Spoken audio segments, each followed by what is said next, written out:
Hey, what's up, everybody? It's just Charles Advancement, and welcome you guys to another episode of the Dreamers Pro Show. We cover everything from sports, hot topics, classic debates, entertainment, and we give you guys a fresh perspective on things and how we see them. Just when you thought that they ran out of honey at Costco, Lou Williams picks up a jar. Unbelievable. But before we get into today's video, please make sure you like the video and sub to the channel. So, I told y'all this a few times, but I want to reiterate it maybe for the people that didn't hear it, or probably for the people that forgot. I have noticed that one of the easiest ways to gain traction in this sports media space, especially if you are a former athlete, former NBA player talking sports, is to sit up there and have them rub honey across your back. Just sit up there and start twerking at the altar for LeBron while one's flying in the air. And yet again today, we have another example of this happening. Former Atlanta Hawk, former Los Angeles Clipper, Lou Williams, who was part of the Clippers going at the Lakers, that Patrick Beverley and Montrezl Harrell, all of these guys, right? Lou Williams is on the show with Michelle Beadle, FanDuel, and I forgot the other person, Chandler Parsons, right?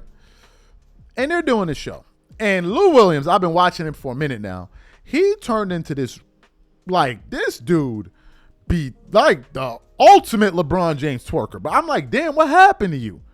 What happened? It's like, yo, son, what happened to you? I never knew you to move like this. I never knew you had moves like that, bro. All of a sudden, Lou Williams hop up on that stage. Man, LeBron James does LeBron. I'm like, yo, damn, son. Like, you would have thought like this dude wasn't a competitor of yours the way you up here shaking it. Lou Williams has been twerking it up. But the latest one absolutely floored me. As you guys know, LeBron is going into his 8th year with the Los Angeles Lakers. The vast majority of us Laker fans that have been in recess are celebrating the fact that this dude is about to be out the door at the end of this season and he's going to play somewhere else. And we're going to chronicle that, laugh about it, crack jokes about it as we normally do. So a lot of us are like, well, we're done with him, right? He's moving on. And we always joked that LeBron fans are so delusional that they, I'm sure, believe that LeBron James deserves to have a statue. But of course, whenever we broached this subject, the subject matter was so ridiculous that after a few minutes, we just swiftly moved on because we're like, there's no way we're going to entertain this idiotic of a conversation. Well, folks, according to Lou Williams, it looks like LeBron James will be getting a statue in LA in the future. For those of y'all who don't believe me, I want you guys to take a listen to what Lou Williams had to say here, and then we're going to continue on the show. Take a listen to Lou Williams here. LeBron's not getting a Lakers statue, right? Like, that would be weird. I think it's down the line. Like, he won a championship. Sure. Like, he has won. But again, I think you look at it as the totality of the work. Like, what has he been able to over the course of his career? And also, what has he added to our legacy? He added a championship at a time where a lot of Laker fans and the Laker hopefuls said they weren't competing for a championship. They just were, you know, when he went to the Lakers, everybody said, oh, he's retiring. He's about to focus on the business side of everything. He has so many things going on in Los Angeles. He wants to be close to those things. They written this off to a business decision. They didn't even think that they were going to be in a position to compete for a championship. So for him to accomplish that in the bubble, a lot of times people put an asterisk on that, but I experienced it. It would have been a tough championship to have just based on the conditions of everything. And he was able to pull it off. I think he gets a shot at a statue. So you heard what he said. Now, let me get this one straight. Are we talking about the same LeBron James that when Bleacher Report released the Mount Rushmore of all the NBA teams in the NBA over the last 20 years, 25 years, are we talking about the LeBron James that did not even make it on the Mount Rushmore of the Lakers, where they had Powell, Kobe, Shaq, Derek Fisher? You're telling me that LeBron James is going to get a statue in front of Staples Center before Pau Gasol? What would warrant him getting a statue. Which moves me to the next sound that came out of Lou Williams' mouth. When you think about the body of work, well, Lou, we're glad that you brought that up. We are glad that you brought it up. What body of work are you talking about? What specific years are you alluding to?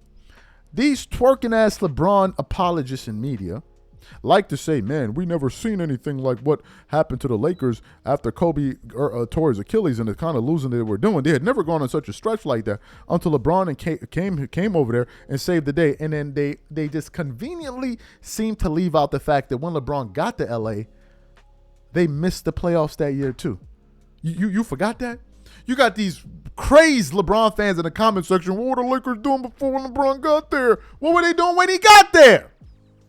Did they not miss the playoffs that first year?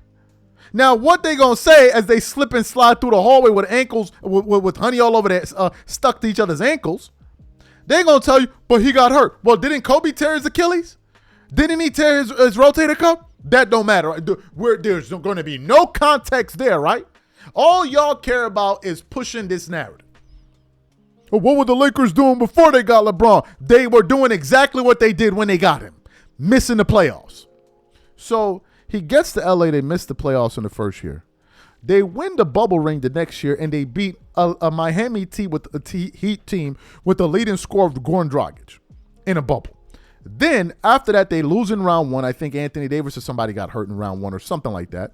Then they acquire Russell Westbrook. Well, they didn't even make the play-in that year. Then they get to the playoffs the following year.